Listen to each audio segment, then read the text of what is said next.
Welcome back to the show, everybody. It's your host, John Scardina. I am so excited to be joined here today with Chief Walt Lewis and Zack Borst.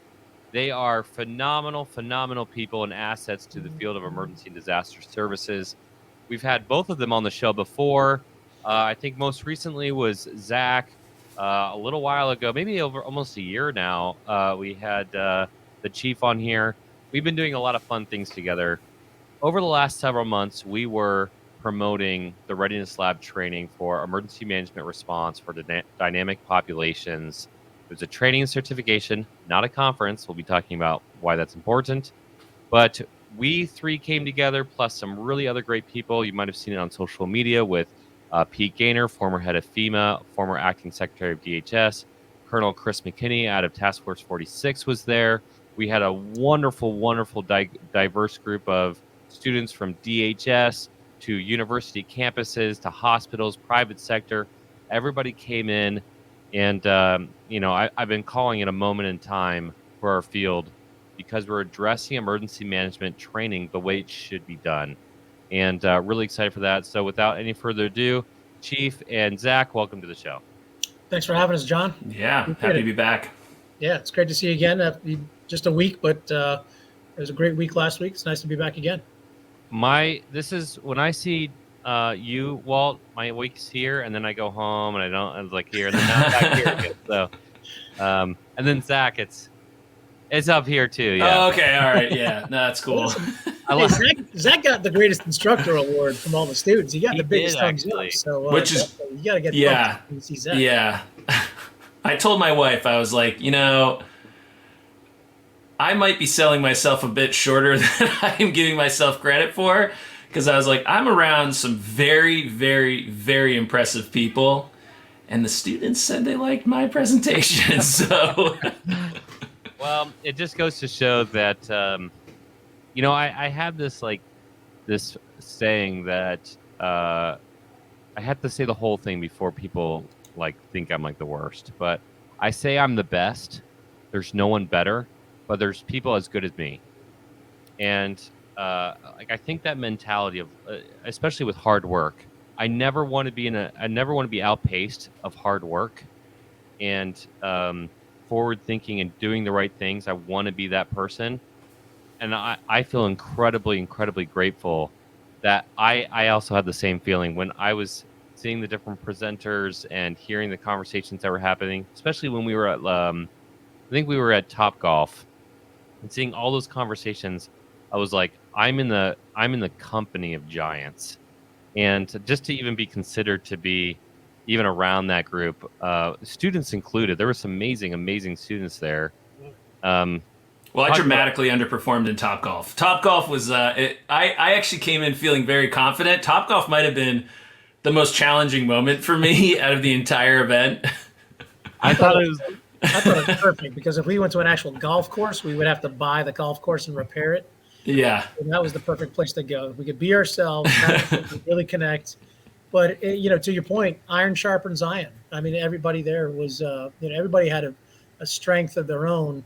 And while they may not be highly recognized to some aspects, they were absolute professionals, and they were great at what they did. Absolutely. One of the most fun moments for me was when I think they were talking. Nat Sellers was talking about evacuations at a hospital, and there was a conversation about how would you do evacuations at Walmart? We had the head of security for global operations at Walmart there, and they were just having this conversation of how hospitals and private sector, and I think even Lieutenant Colonel Brian Higgins joined in the conversation, talked about how the National Guard addresses evacuations. I'd just like to see that, see what is the same across the board, what is different, and to start understanding how we can all be using the same words and totally meaning different things, and recognize that as a field that we need to start using more common language. It was a really fun moment just to be a part of that. Going back to Topgolf, I call it the great equalizer, because I would hit it 3 feet, and then I'd look across the board and somebody else very important would hit it 7 feet. I'm like, all right. And then, one of the students who was like, oh, this is my first thing out of college, knocked it out of the park. You're like, okay. The great humbler, the great equalizer. I could crush it. I just couldn't hit anything if my life depended on it. I just wanted to hit it really hard, but apparently that's not how you score points in Top Golf. I just kept on like once I got it down, but it would like freaking bend it like freaking Beckham or something. Like, yeah. Did we not tell people that this is now a golf podcast? this is a golf. Well, we have the golf shirts, Zach. This is true. Yeah. Well, either way, I was let's talk about. I was fortunate to have some strokes with Jay Shepard. He helped elevate my golf game from 18 balls lost per holes. And, so he definitely helped. Jay is, for like the audience sake, he comes out of DHS Safety Act. He's one of the students there. And when he introduced himself, he's like, I'm former Army. Everyone was like, yeah, we saw that coming. Like he had like 30 years in the Army. Squared away. He was squared away. Yeah. Yeah. Really, really nice guy. In fact, all the DHS Safety Act people were wonderful. Everybody was awesome. Really, but yeah, it was fun because some of the DHS Safety Act people, they came from a different background and they wanted to see why we were talking about Attack at the Stadium and how it applied to them. And to be able to take what we were doing and integrate it and say, hey, these two different perspectives here, how does this make sense? And to fully participate was kind of cool to see as well. But in terms of the training itself, before we start talking about like too much of like the Braves game and the fun stuff, Zach, can you kind of frame it for us, talking about the model and why this model is so effective for emergency management? Yeah, so we really kind of did a compressed crawl, walk, run model. So the first day that people get there, which is always like, I think when you come into exercises, like there's different expectations of what people are bringing. And so if you don't sort of set the playing field early on, it can be really challenging because people are either trying to play catch up the whole time or they're just lost and they don't participate. So the initial approach, so day one, in the morning, we're doing our basic instruction around the key areas that we're going to work in and eventually exercise in. And when we were doing those presentations, it was a larger group. We got the chance to kind of start to see where people fell into line with like their experience and their knowledge base of it. And then the afternoon, so we eat lunch. We have a cool presentation. I think Colonel McKinney was the first presentation on Monday. That was really interesting, just about defense support of civil authorities, DISCA stuff, and then his experience, which is, again, just being in the same room with someone like that. You're like, oh my gosh, the dude's done everything. That's what I think every time you talk, Zach. I have literally done, I did blacksmithing for a little bit. I don't even know if I told you that. Yeah, I did as an apprenticeship as a kid. So anyways, that's just like the most obscure thing I could think of that I've done before. I've probably got more, but so the afternoon we start to apply that. We take the stuff that they just learned, and then we had tabletops to basically like draw out further their knowledge and experience in this, and to start to get them to think as a team and start to work together through these evolutions. And so my area specifically was mass care, which I think everyone sort of, actually all the areas were kind of set up really well because they're areas that people like know they have to take care of, but I don't think they ever really specifically think about it. Unless you're in like an ESF that's directly responsible for that role. You're like, if you're in ops or logistics, you're thinking about it in like such a sort of global, high level that you don't really appreciate what it takes to get it accomplished. And I think we take that for granted. So to get to sit them down and walk through a scenario and be like, this is a mass care scenario, which is very process driven, start to talk through this. So here's where we're at, and here, start to have them forecast and understanding this to set them up for, eventually day 3. So day 2 is the same thing. We just went through different iterations with everyone. And then day 3 was like game time. And we were literally at a football stadium. So it was game time where people are, that's where all the athletes are. We were the athletes that day. And so the reason I think that it worked really well is that it didn't matter which level you were at. So the folks that had a ton of experience and knowledge sort of floated to a leadership role pretty quickly, which I think eased some folks. And just like every disaster, when you sort of start the machine, you're going to have people who sort of, stratify based on their experience and knowledge.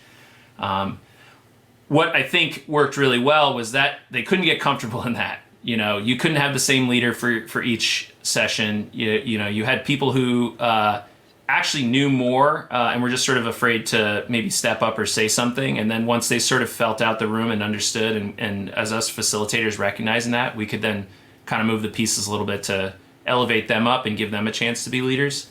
And then at the end of the day, like, I think it was through the second session on the exercise, I went over and talked to you, and I was just like, you feel the hum. Like, there's just this, people are starting to get it, and they're starting to connect. But yeah, it was awesome. I think that model makes perfect sense. I think that model's hard to do with a lot of traditional training, because people are so hung up on. In fact, I was on a LinkedIn conversation today about someone who just ran an HSEEP exercise, and they did all this really cool stuff. They did all the paperwork. They had everything lined up for, to be HSEEP compliant. And then when the exercise happened, like, all of the HSEEP requirements kind of went out the window. And everyone was like, yeah, that's the issue, right? Like, you can build this really good compliant exercise, but you pigeonhole yourself into focusing on specific core areas or core capabilities and mission areas versus like the holistic approach, which is sort of what we were going for. But I don't want to bogart the whole conversation, but that's sort of what I think worked really well. I think we're only kind of scratching the surface of it. I think when we apply it to different areas, you're going to see that this is going to continue to evolve and get stronger, and we're going to add more cool stuff. But like, I think the image we kept showing is like, we wanted to get here, which is not going to translate on camera very well. We thought, best case scenario, we might hit it, but there's just so much that we had to make happen to make that happen. But then we actually hit here, and we know next time we're going to hit here. And so we exceeded our expectations, and I think maybe more so the students exceeded our expectations, because you just don't know. That's like the variable that's so difficult when you're designing an exercise. The exercise went really well. The design was great. Injects were great. We had all the cool stuff. But if the students don't sort of like match that, it's either our failure because we didn't recognize that ahead of time, like how we were trying to set it up, or we sort of didn't give them the tools they needed to accomplish it. But instead, it was like, oh my gosh, we're not challenging them enough. Like, we get to actually like throw in some things that we were keeping in our back pocket and just see them like take off. So it was awesome. I really, really enjoyed it as a facilitator. I enjoyed it as an instructor. And frankly, like, I enjoyed it as a student. Like, I was there learning as well. I got to just, again, have like Chief, Lewis here, Steve Johnson, just these just brilliant minds that, we're all kind of looking around the room to see how things are going. Chief's coming over and handing me an inject and being like, go call this person. They don't know that you're gonna call them. Use a different voice, and just to kind of spin them up a little bit. And yeah, it was awesome. It was awesome. Yeah, your levels there. I mean, I don't know if you can see this on the screen. I'm going to try as low as I possibly can. This is oh, it's true. There's an audio version of this as well that people are going to completely miss out. So at the very bottom here is your basic, like, what we know of in emergency management training, or I would call that death by PowerPoint training. Yeah, it's necessary. The information can be valuable, but the outcomes are not. And it's because people don't get to really practice it. You had 80 slides in a session, and that's not a stretch of the imagination. Like, literally 80 slides, and you lunch, and then go 80 other more slides, and it's like the worst. And the test is a joke. So that's like what we're all used to. Then there's some other groups who have tried to improve on that, and that's like, again, you can't really see my hand, but I raised it like a 0.5 millimeter. And then you look at what this does, and it's like at the top of the screen here. And when you say top of the surface, comparatively, we freaking like put some dynamite in that freaking mountain. However, like, it shows like the quality of instructors, because even though we did something that I truly think has never been done in emergency management before, and including our approach, we all immediately were like, how can I dig in so much more? What can I do more here to push them?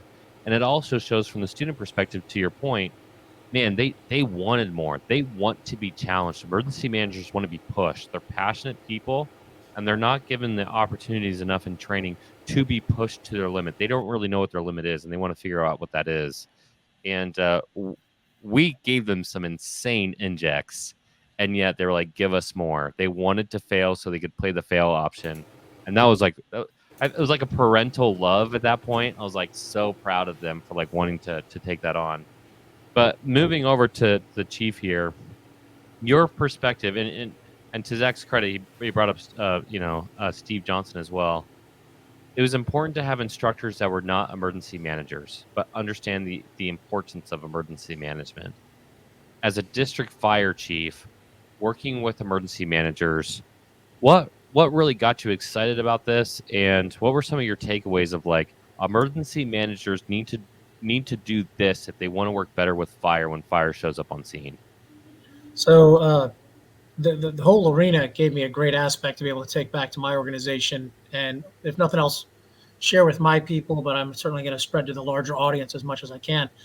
But to come from the response side to give to the emergency managers, to let them know that some of the actions that they're putting to use are going to be very effective, and some other things are great ideas that just probably shouldn't get as much attention. They aren't going to be as fruitful as they hope, or they're going to be so demanding that they're not going to be as productive as maybe some other concepts. So I like the tie-in on the non-EMs to be able to be in the room to help tie it all together. Definitely having Steve there with his military background and experience in all of his elements, and also his humor. I could spend all day hanging out with him. I might pay for him to come back next time just so I can hang out with him. But Steve, if you're listening, I'm just kidding. So as far I'm not going to pay for you to come out here. No, he was great. But part of it, I think a lot of the credit should go to the students, because we weren't teaching people any brand new concepts. Most of everybody that came into the room had emergency management background. There were quite a few youthful folks like Michaela and Jason. They were pretty brand new in the position, but very enthusiastic, very intelligent, and very amenable to putting their talents to use. So while we had some very seasoned people that could easily apply their talents and then share with the other students, everybody has a lot of strengths. So from my side of things, to be able to apply what I learned through my education, and I always praise my two EMs I work with, Manny Soto and April Taylor.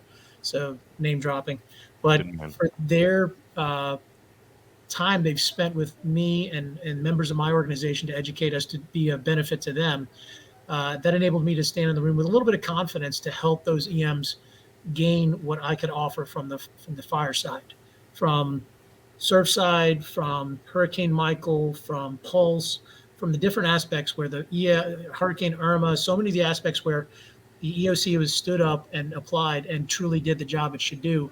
And a lot of those folks aren't recognized. The EM for Surfside, all the background work that they provided to help make sure that our personnel could dig through that pile to help hopefully find any victims.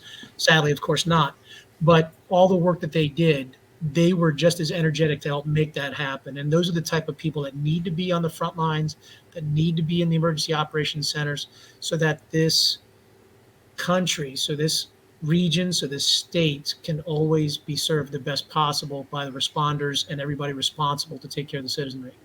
So, and this avenue allowed those people to be tested. And like you said, they were challenged. They wanted the more challenging scenario. The only thing anybody wanted was food and maybe a little bit cooler of a room. But other than that, they wanted the challenge. They didn't come there to sit there and just take a couple notes and waste their time. They wanted to be really challenged and put to the test. And not everybody performed at the level they wanted to, but when you have time compressed decision making with limited information, that you're going to do your very best and then realize afterward you could have done this and that a little better, of course. And that's life in general. But for that room right there, they did walk out of there knowing they could do their job better, more confident, and with a broader spectrum of the 6 topics we talked about, but also how their efforts support what's truly happening out in the world. Real quick, we're going to pause for this week's Disaster Tough endorsements. How do you spell Doberman Emergency Management? EOP, OEP, HVA, HMP, Thyra, TTX, Drone, PDA. Whenever you need an expert, Doberman Emergency Management field experts are there for support. Contact an expert at DobermanEMG.com today. The L3 Harris Extreme 400p radio solves problems and is specifically designed for emergency services. How do we know? We field tested it with medical, urban search and rescue, and collapse and confined structures. This radio is amazingly tough. Check out the L3 Harris Extreme 400p radio at L3Harris.com right now. Okay, let's jump back in. The great call-outs there on all the way around. There was this moment, I think it was on day 2. We had a student named Gavin from Clark County, Indiana. Great kid. And he was like, I just want the training piece to be a whole week. And then he did the exercise. And for the audience perspective, the room that we were given, there was a power outage issue, like a real world power outage issue. So it was 80 degrees in there. And at least that's what they claimed. So we'll get from there. But he thought it was an inject. And he was like, I don't know if it was the heat that was annoying me or like the people in the room. But he's like, man, that was pretty real world. He's like, I could do this exercise for several days. And, funny enough, he was exhausted after that 6 hours, let alone like, full ops period. But it shows that like, when we say like showing up is half the battle, it's the same thing I'm putting on this kind of training. Having the right instructors is half the battle, and then the other half is the students. And everything else works out. If you have the right people in place to do, who are passionate, who want to learn, every single emergency manager in there who had either zero experience up to several years walked out of there better. And I was more confident in our field just by saying, okay, these people came from all over the U.S. If something happens in one of their neck of the woods, and hopefully it doesn't, right? But if it does, they've already started working through these mission assignments, and they can take their knowledge of ICS, and they can take hopefully their newfound understanding of stakeholder involvement and go and apply. I was actually talking to Joe Hernandez yesterday, which we all know. He's been on the show multiple times. And we were talking about this concept. And I said, what an opportunity to have Chief Lewis there, because in Orlando, you have amusement parks. If, again, worst day happens and something happens in an amusement park and you show up on scene, if the emergency manager is competent, you're going to want to work with them because you've seen that in an exercise now. And if they're not competent, you have to move forward and politely push them out of the way. Like you have to still do your job. And yet emergency managers through this course can learn to say, I want to be integrated with that incident commander who's going to show up. I want to be integrated with these different groups and help assist. If, the example I gave to Joe Hernandez was, if you see 10 people screaming in pain on your right, you're going to run right. You might not know around the corner on left, there's 1,000 people there needing help. The emergency manager should have that situational awareness for their site and say, hey, 10 people, yes, sir, important. There's 1,000 people over there. And that time is incredibly, incredibly important. And it's no discredit to tacticians. You have a problem to solve. It's not your job to do literally everything. There has to be a hub there, and we want emergency managers to get up to that level. And I think it's okay to say as a field, we're still in our infancy, and we want to, what will it take to get up to that next level? And I'm pretty confident. I think we accomplished that in this training, although I still think pretty exciting stuff is to come, right? Yeah, I think the challenge for a lot of emergency managers is they don't know when to get involved. And so that can be really hard for them. So having the room filled with, we had a lot of tacticians there. We had police officers and deputy sheriffs, security folks, military, the chief, military. So we had a good diverse group of folks there to sort of bounce ideas off of. So the emergency manager that maybe doesn't have the, they go back home and their shop doesn't let them go to the small, because I'll make a pitch here. Nothing drives me more crazy than when an emergency manager's like, we never get to open our EOC, we never get to do anything. And I'm like, so you have no emergencies in your community that you can work on? None at all. You don't have house fires? Because I guarantee if you as an emergency manager in a small town, talk to your fire chief and say, hey, during a fire, what can I do?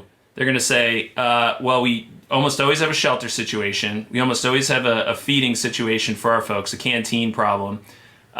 We probably have cooling issues. We're going to need a spot for rehab. We're going to be working interagency because we've got the water department that needs to be involved. There could be power equipment. I need to focus on the building that's burning and my folks that are inside there. I get distracted by all that other stuff. If I can hand that off to a competent emergency manager or logistician, whatever you want to do, I'm going to do that. And as you build that skill, then you scale up, right? So we did that in a very short period of time. It started off with like, they had like individual. So again, that final exercise, everyone was so task saturated initially, and they all just wanted to do stuff. And you could sort of see the first responders and the folks that are like, take charge, get in and solve the problem directly in front of them. That's what they wanted to do. And then the emergency managers kind of sat back, like maybe a little bit timidly, trying to feel out the room and understand where they would step in and where their role was.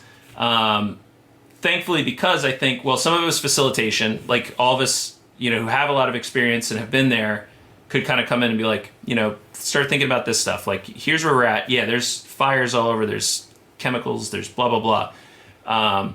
That's not your problem. That's the fire department's problem. Your problem is we are minutes into this incident. What happens next? Where is this going? How's it evolving? What can you forecast out ahead? Because they're focused on putting out the fire right now. But you need to think about the water supply.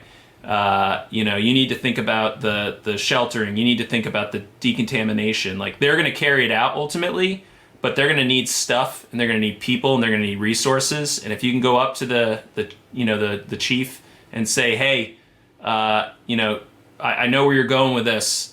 Can we start making those resource requests now? Because now the town next door is also dealing with this. And we're going to start to get resource scarce, and we want to start to coordinate and prioritize and triage. Triage was like a term we used throughout the entire thing, like, start to triage this stuff. So, but I think having those folks in the same room and having to solve the problems at the same time, it gave the first responders to the recognition of, oh, this is how an EOC works. So when I'm just asking for a bunch of stuff and arbitrarily ordering, trinkets instead of capabilities, now I can start to figure out like, oh, I can't tell them I need a tanker, because a tanker in California is an aircraft and a tanker in the South is a, giant water truck, or it's called the tender somewhere else. So I need to ask for this. And then the folks in the EOC can see, oh, when I'm sitting on my, when I'm going through the EMAC process and it feels like it's taking forever, and the incident commander is screaming at me to get this stuff, it's because they have the fire directly in front of them. It's just understanding the different roles and perspectives. I think that's the strength. The other thing that got discussed, I think, throughout, and it was something that everybody brought up at some point, was the fact that they could talk during the exercise. That they were able to share stories and sort of share their knowledge base. And someone, and I'm not going to call out where they were discussing, but they said, they were at a recent training, and it was discouraged to talk amongst themselves on how they would, resolve stuff or work on something. That it was really like follow the curriculum. Those sidebar conversations, they can be so annoying. I hate story time. I was a firefighter for a long time. Firefighters have lots of stories. They could sit in a tailboard and talk all day. The chief is like twitching over here. Oh, he knows. I'm preaching to the choir here. So there's those types of sidebar conversations where you're just recollecting, talking about the good old times. Then there's the sidebar conversations where it's like, oh, I went through this and it didn't work out, or I didn't know what to do, and I've got Chief Lewis here to say like, hey, so I'm going through this in this exercise. Here's what I think I would do. What do you think? And Chief Lewis can go, yeah, I lived it. I went through that. So here's what I did. It's not necessarily the right thing. This is what I did. And then I'll caveat that with like, afterwards, when I got back, this is what I thought about. Here's what I probably would have done. And all of a sudden now you're like, so now you've got the information. We had the curriculum, right, that we were following. We had the student make a decision. We have the expert or subject matter expert there to provide context, as well as like either this worked or this didn't work. Here's how to think about that. That, I think, is something, again, on top of the crawl, walk, run model that set this apart. And like, I'm not even like trying to gas us up or anything here. Like this is something that like I've been through so many trainings, and there's been some good trainings, there's been some bad trainings. This was a very, very good training. Just objectively, I felt like I was gaining a lot out of it. I could see the students evolving through it. And it was those things where it was like constructive discussions, facilitating the things. So don't, for the exercise, how many exercises we've been through, they're just going through the measle, checking out the boxes as they're going down and doing their injects. But no one's there to say like, why was this inject important? Why am I being tossed this? Is it even important? That was one thing that was cool is we threw in injects that were just complete red herrings. I mean, of course, a lot of exercises do that. But when students, they're like, they want to act on it. Yeah. when you have a student who wants to act on it and you go, why are you doing this? And, not trying to call them out, but just being like, what's your thought process on this? And they go, well, this just happened. Yeah, lots of stuff are happening. We're in a disaster. There's going to be so many things that are like, you have to start prioritizing here. This is Joe Schmo wants his mail at the end of his driveway. That's not a crisis problem. Like this is something that we're it would be great. Let's help them out. Let's help your community out if you can. But let's put that on this list of like nice to dos, not have to dos. So, yeah, I mean like just the stream. I mean, I got a stream of thought here. I've been going over this for now for the however many days. It feels like it was yesterday, and it also feels like it was 6 months ago. It was just it was a really, really good experience, and I can't wait to do it again and see what the next group has. But yeah, just it was wild. The next group has like several people from Major League Baseball going to be there. That's going to be really fun to see how they tackle it. Chief, what are your thoughts? So one thing I want to be clear, put out there is I really appreciate the compliments that I'm given from the students, from you guys and all. But I'm a subject matter expert. There are so many more in my field. I just had the blessing to be able to work with you guys and be a part of this. So there are a lot of talented individuals. There are a lot of talented individuals that could provide a lot of good insight. I'm fortunate to be associated to a lot of good people and to be able to share that. And I appreciate to be a part of this group. But the elements of the exercise were realistic. The students were given the respective challenges commensurate to their level. And the exercise, I mean, to give Ashley some great props on the injects that she created with, there were plenty in there that were required their attention. And there was plenty others that were great distractions. One of my favorite scenarios was I sat down and I handed out 3 bubblegum pieces of attraction, and the guys picked them up. One was 2 ambulances got in a crash on the way to the hospital, or a fender bender as they were leaving to go to the hospital. And they just shrugged their shoulder like, not us, and moved on. It's absolutely a distraction. But when you're in that panic mindset, when you're being distracted easily, you could start going into that rabbit hole and start solving that problem, calling mechanics. Not your level, and go dialing back to emergency management. But to a point that you made earlier, Zach, is, I think emergency management, especially more of my exposure that comes, our EMs are grossly underutilized. So for that simple house fire, maybe in a smaller community, perhaps they could be pulled into action, especially if they're available for use to help field those phone calls or create elements that support the operation. When that house fire is now a 15-acre brush fire and threatening several homes, they definitely really should consider getting engaged. When it's starting to hit the triple-digit number acreage and the whole community is being affected, they need to be in the office and have lots of friends there helping support the operation. And if they're not, those are key elements where they should be advertising their value, because they're there for a reason. And if it's just a box to be checked, then they're grossly underserving their community. Some agencies just don't need that support because they've got the resources. But if that's a resource that's untapped and the agency is underutilizing their resources, that's one that can help fulfill the gaps and show the need and show the support and pull in and align resources that need to come together that otherwise are getting individual phone calls. And there's plenty of silos out there. That's a great place. That's a great pasture. There's very few silos. So and that's the way it should be. It should be a lot of connectivity and collaboration. Like what's often discussed in almost every podcast is We shouldn't be meeting at the disaster and exchanging business cards. Certainly, even those smaller elements, if the opportunity's there, of calling a couple of those folks. Now, maybe from the EOC, they don't need to call Red Cross on behalf. At fire scenes, when we have citizens that are displaced, I've come to the habit, instead of contacting my comm center, to have them contact Red Cross and create a network chain. I put the citizens that are displaced directly in contact with the Red Cross representative and let them work it out. Because once I've left, I'm going to slow things down if they're still trying to get a hold of me to get in touch with the citizen. And I don't want to do that to the citizen. I want the citizen to be able to get the services they need quickly. So just those little things, but if they can help expedite and work through those on the smaller scale, every time they operate, when the tornado hits town, when the train derails, when the hurricane comes along, they're practiced, maybe on a smaller scale, but they played a bunch of minor league games so that when they went to the World Series, they were comfortable being in there and able to operate. And they showed their mayor, their commissioners, their fire chiefs, their police chiefs, everybody that they have an audience for, their value and why that needs to be better supported, if not financially. And that I see the biggest inhibitor is maybe some of the folks, I don't have the money. Yeah, there's never enough. There's never enough money. There's no money in any business that's enough. Even the lottery doesn't make enough money, right? So for the EMs, if the opportunity exists, sometimes it's initiative.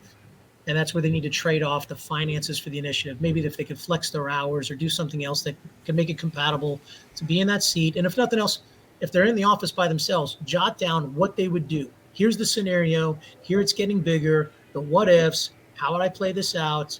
And then they do their own version of training. And how many of those EMs are connecting with other EMs in the region to do self-evaluations or to compare each other or put their own skills to the test and challenging each other?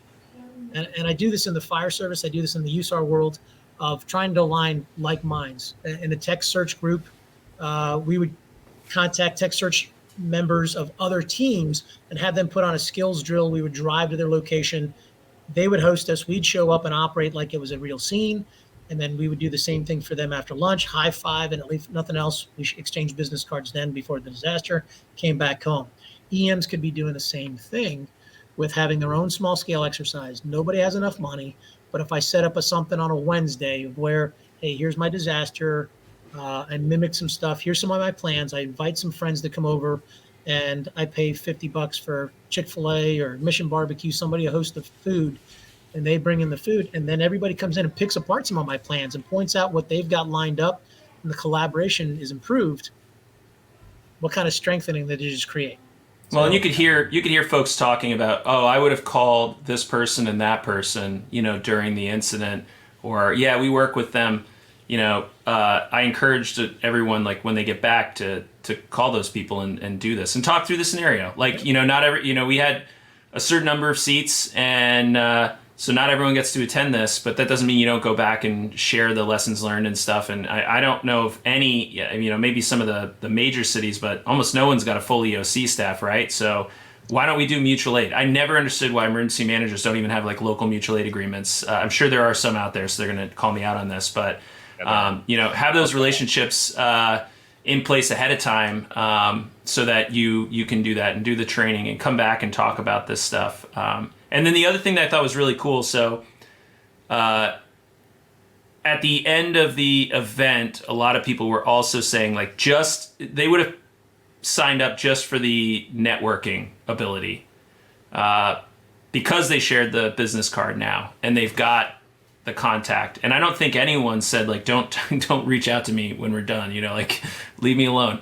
Everyone's like, oh, call me up and I want to talk about, you just built an EOC, you said, so I want to like learn about, what lessons learned did you come, how did you fund it, that type of stuff.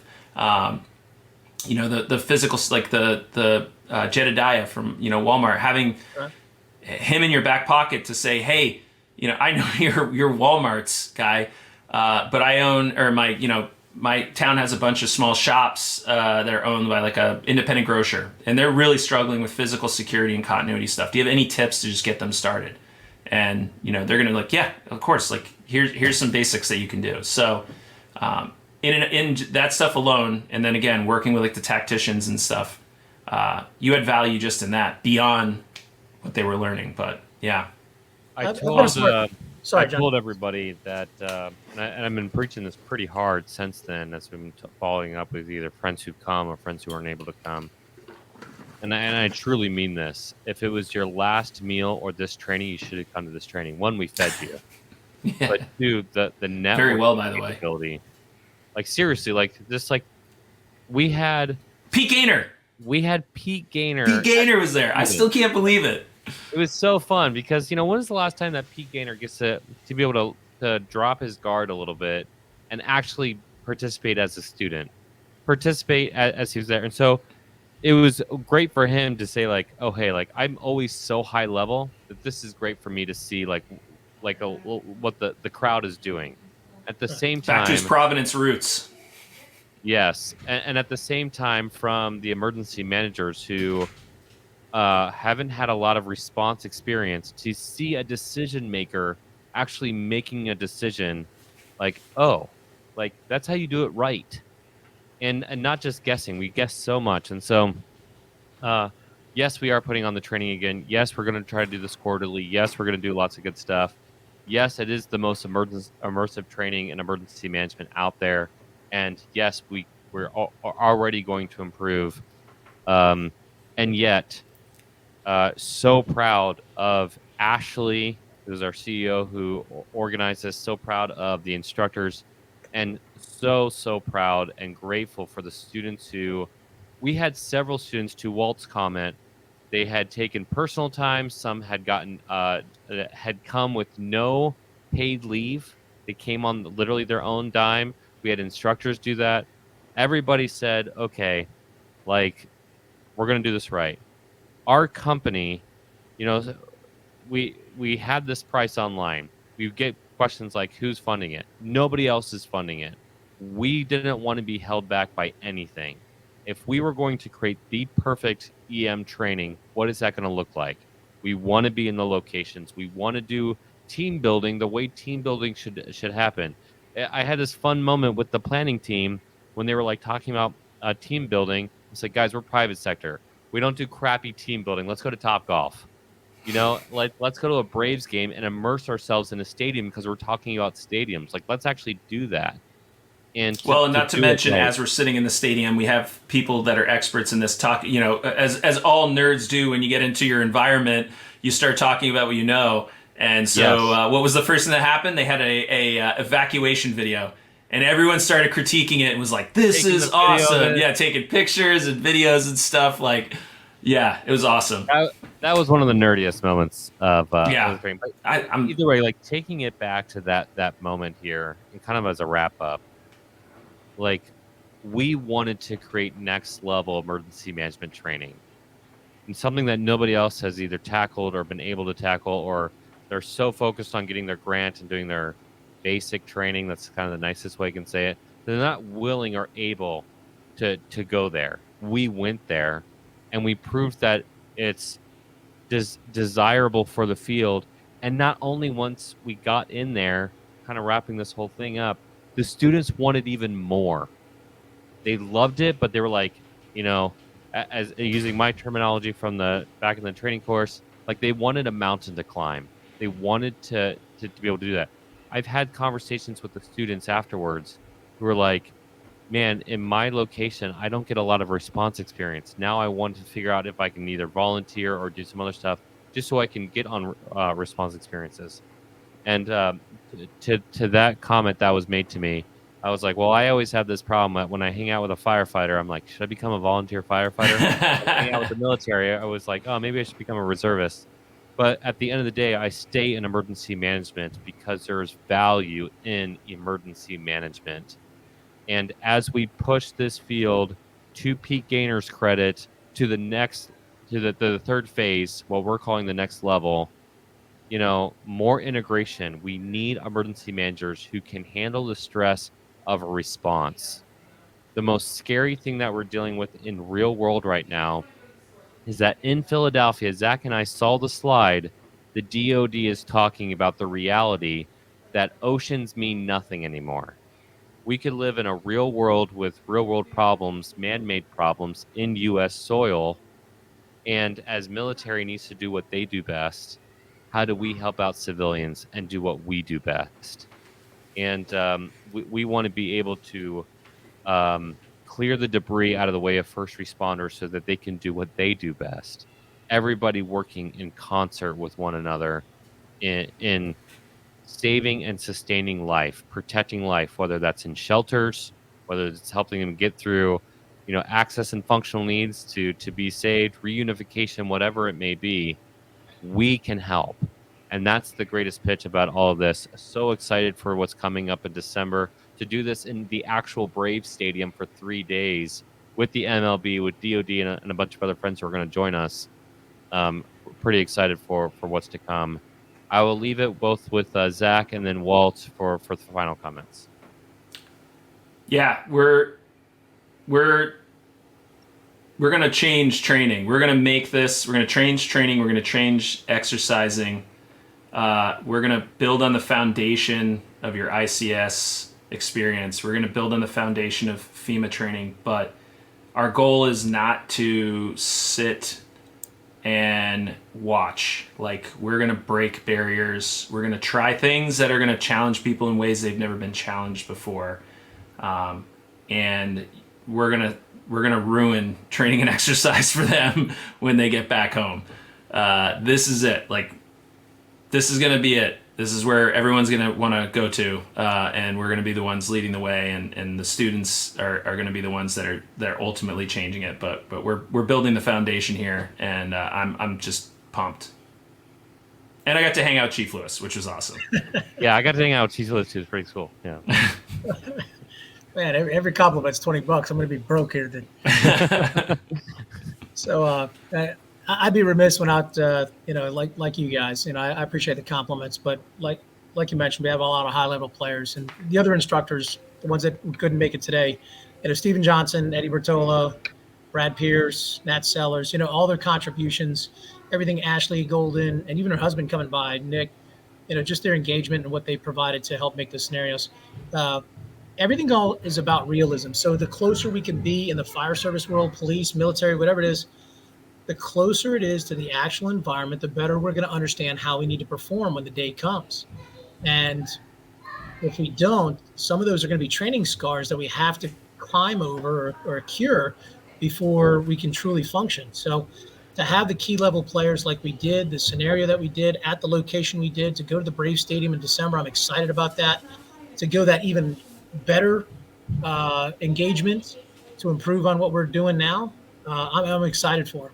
And to have people like Colonel McKinney and Pete Gaynor being a part of this to bring it another perspective of an executive level on down to the beginner level of where some of the new EMs were in the room, and show that exactly that, like Zack, you talked about, is here's some of these high level decision makers, and they can offer their insights so that, if nothing else, peer to peer, you understand you're on the right path and that you are thinking the right way. So this offers a lot of opportunity, and I'm excited to be a part of it, because you're absolutely right. This is not like any other skills or drills that I've been a part of in the past. There have been many other exercises that have been very grandiose. Airports do their triannual, and they employ a lot of physicality to it, but it is ultimately resource dependent on how many victims you can get show up, how many Cub Scouts or explorers or drama students. And you're sometimes limited, and then you also have to handicap it and then create training scars because you're just limited. Whereas this has a very high ceiling and capability, and I appreciate it for that realism. If nothing else, it'll help me help make my community safer, so that my family, and that's everything, my personal investment, I'm very selfish. Everything I do is for the benefit of my family, so that I have a greater chance of coming home to them, and they have a greater chance of surviving any incident that may impact them. And if it benefits everybody else in the community, I'm very grateful to serve that as well. But I think we got a great thing going, and I look forward to the future. Can you do a mic drop on a podcast mic? They don't really fall, but that was kind of. I don't know what our podcast mic budget is, so it's. Yeah, mic. I'll do a pen there you go. For everybody, yeah. Thank you, Zack, and thank you, Chief, for joining me today and talking about this inaugural event of next level emergency management training. We are going to create next level emergency management. Check that out. Keep looking at us as we do that with the readinesslab.com. You can check out how those are coming out. I'm excited to already announce that Ken Graham, the director of the National Weather Service, will be joining us as one of our special presenters. He's a phenomenal guy. He was just on this podcast. And Joe Hernandez, who's been on the show a couple times, legend in USAR, who's oh my gosh, I can't believe I'm saying this, the real deal. It's kind of like the running joke The from real last deal. week. Yeah, we weren't supposed to say that, remember? The real deal. Or quotes. Seriously though, like people he is that the real deal. He is the real deal. All of our instructors are, the presenters are. This opportunity to have FaceTime and to learn from, not 5,000 people in a crowd hearing a presentation. They go away and nobody really like has that opportunity to just have those sidebar conversations. But 3 full days of interaction with students, with instructors, going home and saying, I'm going to tackle this mountain. And as we do that, we're going to do great things. I should also, we'd be remiss if we didn't say also, so we had Everbridge as one of our sponsors. They let us use their platform throughout it. We used it for the exercise. That was awesome. So again, for the sponsors, they got direct access to decision makers and people who are using the system. So they got to see how the system was used live. So if you're a sponsor who's interested, and then L3 Harris, another longtime sponsor of this podcast, also sponsored events, they sponsored meals, and then they had representatives there. L3 Harris actually sent their crisis manager for the entire time, which was awesome. Rachel, she was great. Rachel, she's great. She's phenomenal. And we got to see their brand new radios. Yeah, that's true. Yeah, she was the last episode. So they brought their radios. So we got to see this stuff. And I know in the future we're looking at applying that even more. So taking these technologies and integrating it as well, because you can't be next gen if you're not preparing for the infrastructure as well. So we're next gen minds right now, but we got to have some next gen partners as well. And yes, Instinct Ready gave us these awesome go bags. I'm so pumped. Do you know how hard it is to tell an emergency manager you've reinvented the go bag? That's very hard to do, and yet they had these beautiful compact go bags that were in the office, and working with Doberman experts to be able to create that, it was fun for everybody to open up. So plus Wesley was like the biggest hype man I've ever met in my life. Everyone that met him was like, I'm ready to, you could change the temperature in the room. It was warm. When Wesley started getting us fired up, we're like, it's not hot enough. Let's get this. I'm ready to go, man. I'm pumped. So yeah, Wesley was awesome. Yeah, so again, Everbridge, L3 Harris, Instinct Ready, all those companies who came out and gave us the budget to be able to do the things that we wanted to do. Doberman, I technically was a sponsor. We're going to call Doberman out because that's where the planning came in. So big thanks to all of our sponsors, and big thanks for the students and again instructors. And we're excited to have Ken Graham and Joe Hernandez join us for the next one along with everybody else. So make sure you check that out, and we'll see you for the next episode. Thanks.